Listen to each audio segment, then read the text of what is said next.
What the hell did? Uh, Excuse me, everyone. My apologies. There was some kind of for some reason I had like a mental migraine or something thing because my inconsistent future side hit me, and the things that came into it gave me things sides that I can't compete, compute, whatever you want to say. Like, how do I don't know. I have absolutely no idea. I'll just go on with it and hopefully I'll not shut down for a couple of hours. But yeah, anyways, let's get into this reaction of One Piece chapter 1044 titled Warrior of Liberation. If according to this chapter, there is what happened in this chapter is translated correctly, not wrong, I feel like it should actually be the god of liberation because, I mean, that's pretty much what's happening. I don't, again, I have no idea. So yeah, the covers page is, uh, we see, the Niji and Niji and Yunji in what seems to be some kind of laboratory. I guess that's where Oven was taking him. As we see a few of the Big Mom Pirates Big Mom Pirates. I'm guessing the researchers or the dissectors. I have no idea being looming over them with a bunch of like random blades, chains, light lasers or whatever, all there about to start the operations. I was like, I'll leave them to you. About as Charlotte Brown is like, yes. No, the ones we see is also that I think Praline's older sister. I don't. She was mostly in the background. I don't think there's much of her, as well as that like guy who fought against Pedro very briefly, and the youngest child, which it's kind of funny how she's already there. Like this is like a little girl holding a fucking teddy bear. It's like time to cut. They're also all wearing masks. I'm guessing for the dissection, but yeah. Now I'm not exactly sure how much they're gonna be able to dissect them, considering the Germans' weaponry. But who knows? Maybe they're gonna be able to cut into it or something. I mean, hell, this skin is technically metallic. That can be altered if you hit them strong enough. So maybe there is some weapon they can actually use to cut. Aki, possibly? I don't really know. But yeah, now we get to the actual chapter as we see a boom as there's like a responding pulse. As then we have Luffy speaking as like, what's happening? How can I still stand as we see Zunisha continually walking? Which seems like he's still where the Marines ships are. So yeah, I guess he didn't. So I guess Zunisha is as slow as he was before. As then we have Luffy saying as Zunisha's listening to his badoom badoom, as Luffy's like, I just lost, but I feel like I'm having a blast. Ha ha ha ha ha! As Luffy's just laughing and also kind of like, I just lost. How am I still laughing at all that? As they like a doom da da da, doom put dude da da da. As then we have a shot of Momonosuke who's kind of like shaking a bit scared. As Momonosuke screams like, Luffy is Joy Boy. As then we have Yamato being shocked like, Zunisha said that? Anyways, then we got to different eras where we have the next, there's Black Pleasure Hall, Right Brain Tower, as then we have some screaming God, as they have the female, I think her name is Oshiro or something. It's like, yeah, Sir Pirate, you're awake. As we see Sanjo bandage up, is like, pant, Luffy? Is he a bit shocked by it? As then we come to the live floor, as we see a kid be like, what the? Lord just looking up at me, nothing. As then we have Hiro be like, is that Sir Straw Hat? I guess his laughter or his heartbeat is so fucking loud that they can actually hear it. As Marco's a bit shocked, he's like, Straw Hat? Hey, you two. He's still breathing. I guess he's observation hockey on this.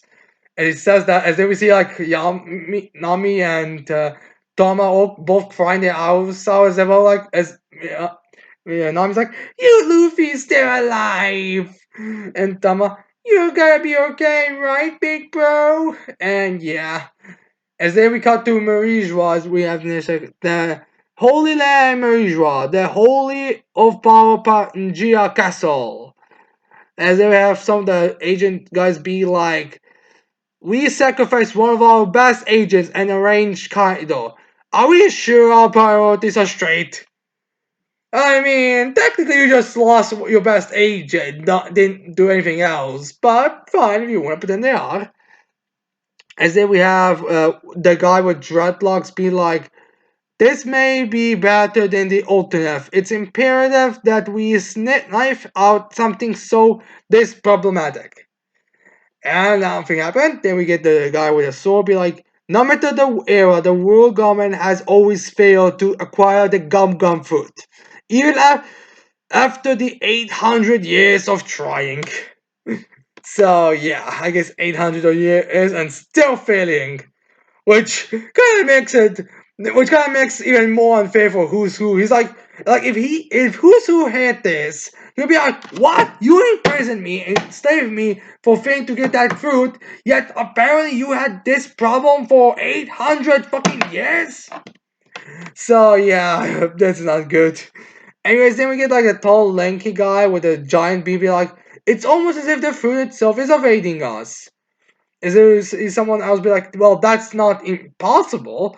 All Zoran fruits have will of their own, and this one carries the name of God. After all, the gum god fruit, as we see, by the looks of things, seems to be the youngest looking ghost. I'd be like, is really a mythical Zoran. It's the human fruit, model Nika. Wait, what? So Luffy's gum gum fruit was in reality a mythical Zoan that was titled Gum Gum Fruit. Well, a human fruit. Mal Nika, the sun god Nika, the same Nika that uh, Who's Who was talking about. Huh. Ironic. Wait. Luffy literally ate. So there's literally a fruit in One Piece that makes someone a god when they awaken. Well, that's now that's weird. Now granted, I'm guessing this is the awakening of the fruit, but it still is a bit weird. So you know, I know a lot of anime protagonists at the end just feel like they're fucking deities. Like, Naruto, I feel like got like a deity level chakra at the end of it. Ichigo pretty much was going to have been one of the candidates to become the next Soul King, which is basically God. And yeah, I guess now Luffy has devil fruit all this time that was always making a fucking god. Makes me wonder if there was actually is there's actually like a meme to their kanjis that actually was like kind of a hint to that thing, or if this is just like made up now. I mean, I know the story was supposed to be way shorter, so it's possible that maybe originally it was supposed to be something different, and the Gum Gum Fu was just a thing that happened earlier, like a later stage or something. But I don't know, it's just like so weird.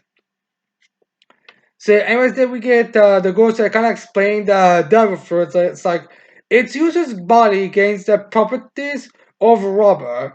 In combat, they are supposed to only limited by their imagination, putting smiles on faces. Far and wide, they are the embodiment of the warrior of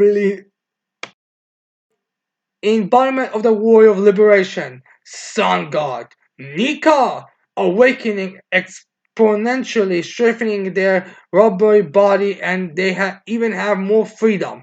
It's allegedly the most ridiculous power in the world. Wait. The most ridiculous? Is that actually what the traditional gotta be once the officials come out? Like the most ridiculous power in the world? So the fruit that has the sun powers, well, not the sun powers, the god human model god is actually ridiculous. Supposed to be ridiculous. That sounds like a One Punch Man right now. Did I start reacting to One Punch Man chapter 6 and that live about my knowledge? Well, I don't know. Apparently, that's the thing that's going on now. Anyways, then we have the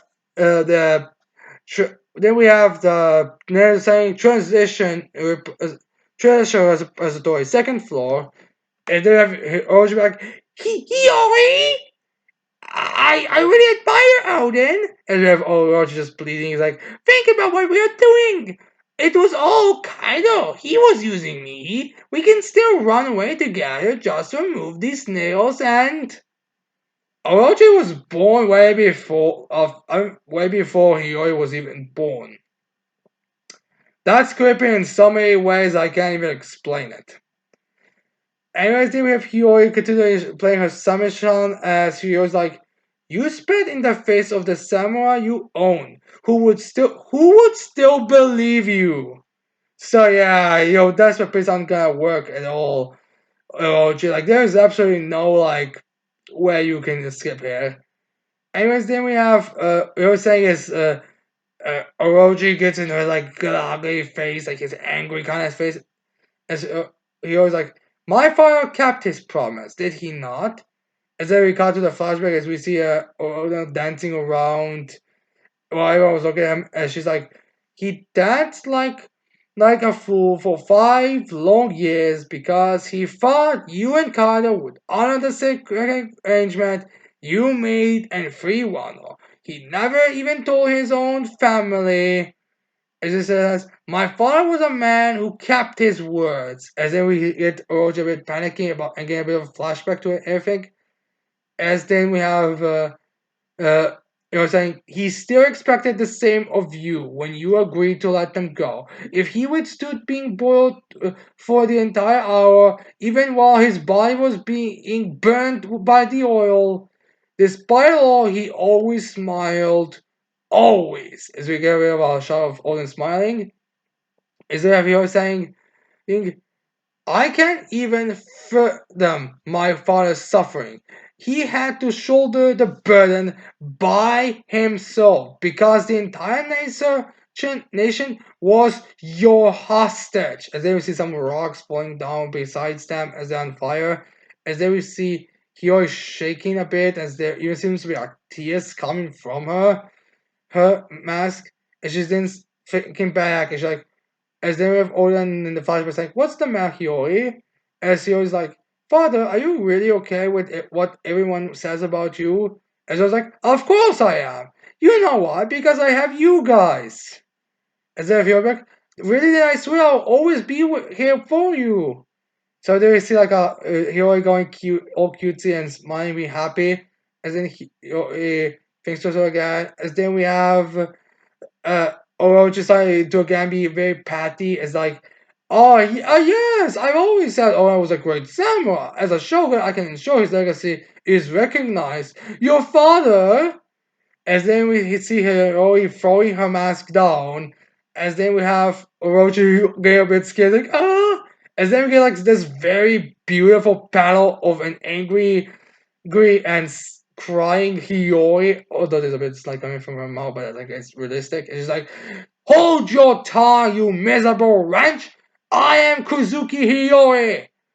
Is there it's just that statement by already making Oji like squeal like a baby. As then we have here saying, "I was always proud to carry my father's name, even when I was starving and covered in rags." You, on the other hand, never had a trace of honor. Every day you were shogun was one too many, and as each day passed, more and more lives were lost. Just basically adjusting Ochi down right now. As then Ochi's like, wait, stop! Don't do something you're going to regret. Seeking revenge is an dead ideology, you know. Besides, gaming makes no difference. Kaido will still be unbeatable, which is trying like again trying to get his d- Sal trying to escape his life and all that, which is kind of funny how he's the one saying it. I guess he really has no real reason for it. He's just a perfect being in general. I guess that explains why he's not willing to just die with everything, because he also have the entire country want to burn. So yeah, anyways, then we have that like little blue that little paint red spirit showing up the country mate is like Orochi sama as or just like huh I have failed. Is then we have Orochi is that you Kanjuro? Is there that like little spirit be like this is as far as I go? As then we have Orochi saying, your timing is impeccable. This is the ideal stage for your real final performance. Burn that woman to ash. Go on, take her, Gufuha. The failed revenge of a shrewd 20 years in the making. It's the perfect title of this for this little tragic comedy. Take a look, Yori. A Kuzuki survivor should know that future favors the mighty. Yes, you of all people, the mighty. Yeah, sure, Orochi, you are the mighty. Question: how are you banging in all those rocks even if Hiro dies? But yes, anyways, then we have that little spirit, fire spirit, Koranjo, whatever it is, being like, Orochi-sama, that's the wrong way. And then that little spirit goes onto Orochi as like starts to burn him and set him on flame. It's like, yeah! And then we see Hiro saying, the dawn will come. As then we have Orochi be like, Kanjuro, you idiot! He always saved me! It burns! As then we have, he'll be like, the Kuzuki clan always keeps its promises. So yeah, which I may not know, for some, which is kind of funny. It seems like, of all people, Kanjuro is gonna be the one who's gonna give the final blow to, Orochi, which is kind of funny if you really think about it, which does make me actually think. No, the consider everything. Which is one of this line about Hiyori is supposed to refer to like Kanjuro being the one taking it down, like the Kuzuki took down Orochi by being Kanjuro. Is he worked technically for like he technically, although he was a spy, he did technically was a part of the Kuzuki clan and all that. So I do want this is like Koizumi Kanjuro yeah, did his final deeds on live or whatever this is supposed to be was taking down Koizumi Orochi, aka he took the Kozuki kind of took down. I'm not exactly sure.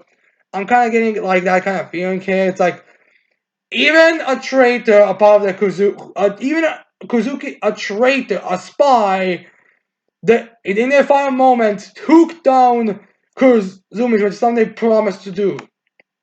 So yeah, it's kind of funny that part.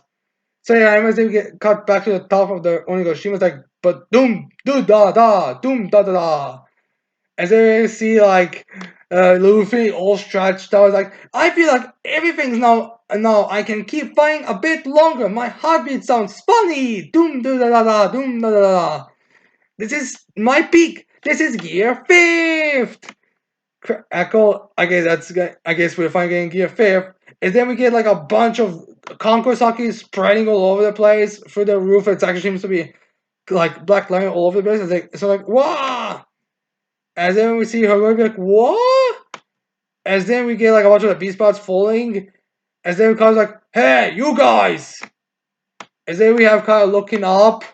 As then he sees, and he's, I feel like a bit relieved right now. It's kind of saying, what the hell is that? It's on the roof. As he also made me a bit scared, but I feel like it's more supposed to be like, become more like relieved, at all. And then we get like even more of the villain's cracks and some of the beast spires are falling down as some that are like, hey, what's happening? Konkorsaki, where is it coming from? Anyways, then we see like a giant hand grabbing Kaido, and some of the beast spires are like, what? As then Kaido takes an also at, and then we see a page with a lot looking at, kid saying straw hat. And so I was like, Luffy! Oh boy. And then we get a bit of a shot of Luffy smiling. And then he pulls Kaido up there. Get over here! Obviously. And then Kaido's like being pulled up. And then he gets like a bit of a comedy expression with his eyes, where his eyes like popping and popping and popping. And so the response like, Kaido-san! And then we have Luffy holding Kaido in the air in dragon form. And then we have Luffy going Popeye with his face, and he's like, "Argh!" And then he's laughing, they're like, ah.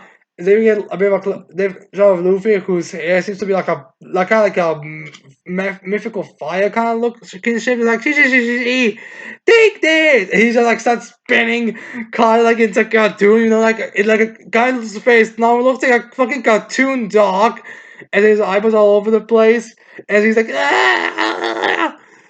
Is there basically like a shot of a bit of a shot of Luffy is more of a bad shot of Luffy's entire body as he like just grabs both Kaido's again. It's like just like saying like I'm using Kaido's like a whack-a-mole like stuffing. Is he just being whack-a-moles all over the place? And then like we see a shot of Kaido like yeah. I guess even if that CP9 member didn't interfere against Kaido in the battle against Kaido and Luffy, Kaido would still be able to have probably taken that hit from Luffy because the amount of damage that Luffy's giving on Kaido right now is insane as well. So yeah, and we get a bit Luffy a bit panting. It's like ah, and then he's laughing, and then we get like a shot of Kaido getting back up as he gets like stars over his face. And then we have Kaido like making a smile again. He's like, Straw Hat, you're still alive? I am grateful. Blast breath! As he fires immediately at Luffy. As then we have Luffy going on the ground, like laughing from it, and like, takes it out to it, does another over the top cartoony expression with his eyes coming from his sockets, like literally popping from him, and like, yeah! Anyway, his eyes takes out, as then Luffy grabs the floor and like pulls it up to like block it, like you know, like usually they do on Shrek Feet in cartoons to block it. As then Luffy takes that hit and then sends it back at Kaido to get the hit on. As then Kaido gets hit by it full out. As then we get Luffy's bash shot in gear 5th. As he seems to now be more back to normal, which seems like the Luffy's body is gonna be able to like stretch into his gear 4 form, to his normal form, and to all over the place more freely. Which is pretty much like how cartoons work, if we're being honest. As we also see like a bit of that like kind of like a cloud coming from Luffy, in all honesty. It's like her laughing in Gear 5th. As then we have Kaido be like, sorry about that idiot from before. I didn't want to win like that. As then we have Luffy be like all smiling and happy, like, don't sweat it. Now let's finish this. As narrator's like, the battle reckons. It's final no. Next issue, cover and color spread. So yeah, also Luffy's eyebrows kind of changed a bit, but yeah, this is the end. Like, Luffy's godly powers are basically turning this fucking battle into a cartoon, which not sure if this is actually works for like the drama of all things, but I guess it is like supposed to kind of calm everything down. Like, I have mixed feelings in all honesty about this. Like, in a way, it kind of it fits the more comedic style that One Piece has, but I feel kind of like this arc. I feel like has a little bit of a problem when it comes to tension and stakes, and this kind of like over the top comedy isn't exactly helping that at all. But it still is really fucking ridiculous and hilarious. Oh, by the way, get ready for a bunch of people saying oh, this reference to the previous chapters because, from what I understand, there's a bunch of people constantly saying this references this chapter, this references this chapter, and my God, is there a lot of that here? Like a bunch of it. So yeah, this chapter really went down a comedy note right now. So yeah, this is apparently gonna be like the final clash. Apparently, I'm not sure if that's gonna be like the next chapter. Or it's gonna be two more chapters or something. I'm not. Again, it's gonna have difficult tell. But I'm guessing now we're just gonna have like a full-on battle with Gear Fifth, Luffy versus Kaido. Which I do wonder if Luffy has some kind of like a limit or some kind of like a he has a certain time or something gap. Which I do wonder if this means the next chapter Kaido is gonna go in Awakening because I feel like Kaido should, by all stretch of a means, also have an awakening, considering, he's a fucking emperor. So, yeah, we'll see on that fun, but yeah. So, anyways, this chapter was fucking ridiculous. Like, there's some very good emotional moments with Hiyori and Orochi, but the ending is just pure and utter comedy gold, honestly. So, yeah. Anyways, I hope you guys leave your thoughts on this chapter in the comments below. Don't forget to leave a like and subscribe to this channel for more videos in the future. Oh, that's it. I cannot wait to see all of you mortals next time. Goodbye.